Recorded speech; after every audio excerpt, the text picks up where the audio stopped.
আপুনি সৰু কালৰ পৰা এতিয়া বৰ্তমানলৈকে ক'ত কিমান কি কৰিছে? ক্লাছ 6ৰ পৰা মই স্কুলত ফাংচন স্কুলৰ যিবিলাক ফাংচন হয় তাতে গান চান গাইছিলোঁ, তেনেকৈ শিকা নাছিলোঁ। ঠিক ক্লাছ 8 মানৰ পৰা ঘৰতে আমাৰ টিচাৰ যায়, ইয়াৰ পৰা নগাঁৱৰ পৰা বৈদ্যুতিকৰ পৰা টিচাৰ যায়, জাজৰিৰ পৰা এজন ছাৰ আহে, ঘৰতে গান চান শিকায়। তেনেকৈ লোকগীত, অৰ্চনা মহন্তৰ গীত, ভূপেন হাজৰিকাৰ 2-এটা গীত তেনেকৈ গাবলৈ লৈছিলোঁ। পিছত ক্লাছ 9 মান পাইছোঁ, তেতিয়া ইজনে সিজনে গম পাইছে যে গান গাওঁ, মানে অলপ অলপ গাওঁ আৰু ইমান তেতিয়া সৰু ন। তেতিয়া মোক জেনেৰেল ফাংচন বা কেনেকুৱা কিবা সৰু সৰু ফাংচনবিলাকত মানে গান চান গাবলৈ মাতে, গাইছিলোঁ। 87ত মোক প্ৰভাতী সুৰ কেছেটটোত গীত গাবৰ কাৰণে আমাৰ নগাঁৱৰ প্ৰডাকশ্যন SK প্ৰডাকশ্যনে মানে ক'লে, তাতে মই 4টা গীত গালোঁ।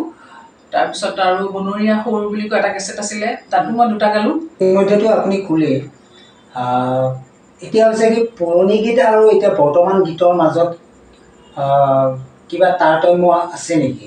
আপুনি তেনেকুৱা কিবা ভাবে নেকি? তাৰতম্য আছে, মানে আছে বুলি ভাবোঁ মই। কথা হ'ল কি, আমাৰ যিসকল আমাৰ গায়ক আগৰ পুৰণা, দীপেন দাকে ধৰি সূৰ্য ৰাজা, সূৰ্য দা, তেনেকৈ আৰু বহুত আছে পুৰণা। তুমিতো জানাই, মই তুমি বুলিয়ে কৈছোঁ দেই তোমাক, তুমিতো জানাই। গতিকে সকলোৰে নামটো নলওঁ বাৰু। তেওঁলোকৰ গীতবিলাকৰ বিশেষতে মানে কি, সুৰটো বাদেই দিছোঁ মই, কথাখিনি লিৰিক্সটো মানে ইমানেই ভাল লাগে যে ইমানেই ভাল লাগে, আনে কি ভাবে মই নাজানো। কিন্তু মই সৰুৰে পৰা উপলব্ধি কৰি আহিছোঁ, ভূপেন দাৰ গীতৰ পৰা আৰম্ভ কৰি আৰু মানে সকলোৰে গীতবিলাক, মানে পুৰণা গীতৰ কথা ক'লোঁ, মানে লিৰিক্সটো শুনিয়েই মানে ভাল লাগে, সুৰটো যিহেবা নহ'ল। কিন্তু এতিয়া মানে দেখা গৈছে, এতিয়াতো গায়ক বহুতো হ'ল, হয়নে? এতিয়া মানে চেঞ্জ হৈছে, এতিয়া জেনেৰেশ্যনৰ যিবিলাক গীত সলনি হৈ গৈছে। কিন্তু সেইবিলাককো যে বেয়া পাব লাগিব সেইটো বুলি কথা নহয়, ভালেই লাগে। সূৰ্যদাৰ এটা গীত মই খুব ভাল পাওঁ, এতিয়াও ভাল পাওঁ, আৰু পাকঘৰত এনেই সোমাই থাকিলেও মই গুণগুণাই থাকোঁ। তুমি আহিবা বুলি বাৰে বাৰে মই গীতটো ভাল পাওঁ। সেই গীতটি অকণমান শুনাই দিয়ক আমাৰ ৰাইজক। অকণমান গাইছোঁ। তুমি আহিবা বুলি বাৰে বাৰে তুমি আহিবা বুলি বাৰে বাৰে মই পদূলি মুখলে চাওঁ, আগ চোতালৰ কৰবী জোপাত, আগ চোতালৰ কৰবী জোপাত, কি জানি শুবা পাওঁ, কি জানি শুবা পাওঁ। বৰ্তমান যুগৰ কিবা গীত আপুনি শিকিছে নেকি?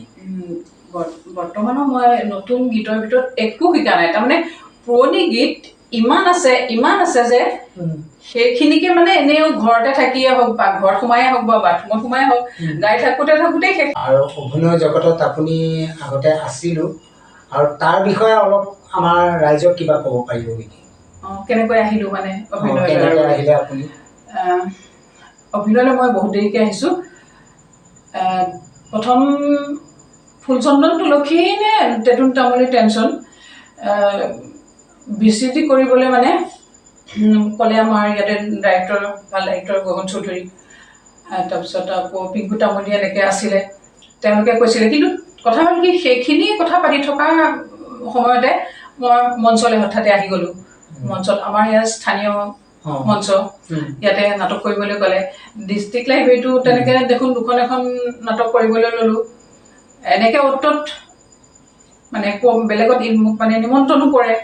তেনেকৈ কৰি হঠাতে VCTত সোমাই গ'লোঁ। ইখনৰ পাছত সিখন, সিখনৰ পাছত সিখনকৈ ক'বলৈ মই ঠিক 14খনমান VCT কৰিলোঁ। VCT কৰাৰ মাজতে আকৌ গুণ বৰা ডাইৰেক্টৰ, আমাৰ চিনেমাৰ ডাইৰেক্টৰ গুণ বৰা, ৰজনী বৰ্মন ৰাজদা মানে গুৱাহাটীৰ চিনেমাৰ director, Chittaranjan Parashar চিৰিয়েলৰ director, চিৰিয়েলবিলাকৰ director, ভাল ডাইৰেক্টৰ। তেওঁৰ লগতো তেনেকৈ কৰিলোঁ। পাছ পৰিচালকৰ পাছছবি ৰঙত কৰিলোঁ। সেয়াৰ মাজতে এবাৰ চিনেমা এখনত অকণমান চাইড কেৰেক্টাৰ এটাও কৰিলোঁ যদিও বা চিনেমাখন ৰিলিজ হোৱা নাই তেনেকৈ নাটক আৰু VCD কৰি গ'লোঁ আৰু ইখনৰ পাছত সিখন শুনিছোঁ আপুনি টিভি চিৰিয়েলো কৰিছিল কৰিছোঁ মানে টিভি চিৰিয়েল বুলি নহয় ৰং চেনেলত 5 পৰিচালকৰ 5 ছবি বুলি এটা সময়ত খুব মানে চলি আছিলে সেই সময়ত তেনেকৈ কৰিছিলোঁ মই যিকেইজন ডাইৰেক্টৰৰ কথা ক'লোঁ তেওঁলোকৰ লগত কিন্তু VCDও মাজে মাজে কৰি কৰি গৈ আছিলোঁ মোৰ নিজৰো এখন স্ক্ৰিপ্ট এখন VCD কৰিছোঁ তেনেকৈ আৰু নাটক সমানে লৈ গৈছিলোঁ তাৰ মাজতে আকৌ ভাওনা কৰিছোঁ মই পুৰুষৰ চৰিত্ৰত মানে কৰিছোঁ ভাওনা অৰ্জুনৰ ভাও কৰিলোঁ কামদেৱৰ ভাও কৰিলোঁ বেলেগতো নিমন্ত্ৰণ পাইছিলোঁ কৰিছিলোঁ তেনেকৈ উইথ মেকআপটোৰ কাৰণে মই বিশেষকৈ যাব লাগে মানে শ্বুটিংবিলাকত আপোনালোকে গভৰ্ণমেণ্টৰ ফালৰ পৰা কিবা পাইছে নেকি পোৱা নাই শুনিবলৈ পাইছোঁ শিল্পী পেঞ্চন দি আছে পাইছে এনেকৈ খুব জানা বহুত জানা চব জানা কিন্তু তোমাক চিনি নাপায় তোমাক শিল্পী পেঞ্চনটো দিবও নোখোজে কিয় জানা আজিকালি প্ৰুফ লাগে মোক গান শিকাইছিল মোক ছাৰে ঘৰত গৈ পেলাই মই আনুষ্ঠানিকভাৱে শিকা নাছিলোঁ মোৰ চাৰ্টিফিকেটখন নাই কিন্তু মই গজলৰ বাহিৰে মই গোটেইবোৰে গাইছোঁ অলপ চলপ গাইছোঁ বা নিজেও ভুলকৈ গোৱা নাই নেকি এতিয়ালৈকে তেনেকৈ নাটকতো কৰিছোঁ জেং বিহু দল এটাও কৰিছোঁ মেকআপটোতো কৰিছোঁৱেই আজিকালি সংগীত বা কালচাৰেল জগতটোৱে মানুহে পেচা হিচাপে লৈছে আপুনি তেনেকৈ পেচা হিচাপে লৈছে নেকি নাই নাই মই সেইটো নহয় মই খুব ভাল পাওঁ গান ভাল পাওঁ যেনেকৈ নাটকো ভাল পাওঁ নাচিও ভাল পাওঁ তাতে আৰু এটা কথা ক'ব লাগিব মই লিখা মেলাও অকণমান কৰোঁ কবিতা চবিতা সৰুৰ পৰাই লিখিছিলোঁ কবিতাবিলাক লিখি লিখি লিখি মানে থৈ দিছোঁ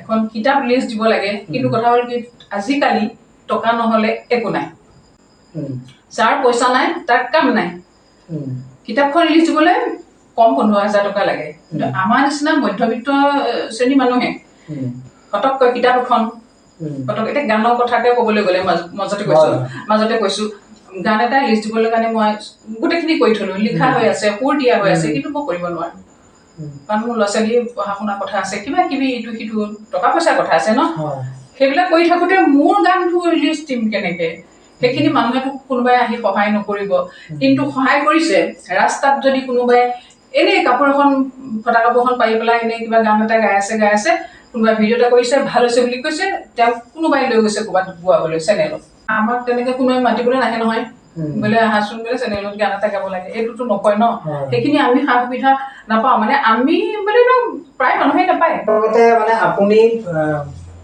পেচা হিচাপে মানে আপুনি লোৱা নাই নাই আমাৰ ভাল লাগে আপোনাৰ ভাল লাগে আপুনি সেইটো কাৰণে গীতটো গায় ভাল লাগে অভিনয় কৰে সেইটো কাৰণে অভিনয় তেনেকৈ সেইটো কাৰণে কৰি আছোঁ ভাওনাবোৰ সেইটো কাৰণে কৰি আছোঁ এতিয়া কোনোবাই মাতিলেকে দৌৰি যাওঁ তাৰমানে তেনেকুৱা আৰু আপোনালোকে মোৰ ভিডিঅ'টো চাই কেনে পালে আপোনালোকৰ লাইক আৰু ছাবস্ক্ৰাইব আৰু আপোনালোকে যদি ভাল পালে নে বেয়া পালে তাৰ কমেণ্ট আপোনালোকে মোক দিব আজিলৈ ইমানটা সামৰণি কৰিলোঁ নমস্কাৰ বাইদেউ নমস্কাৰ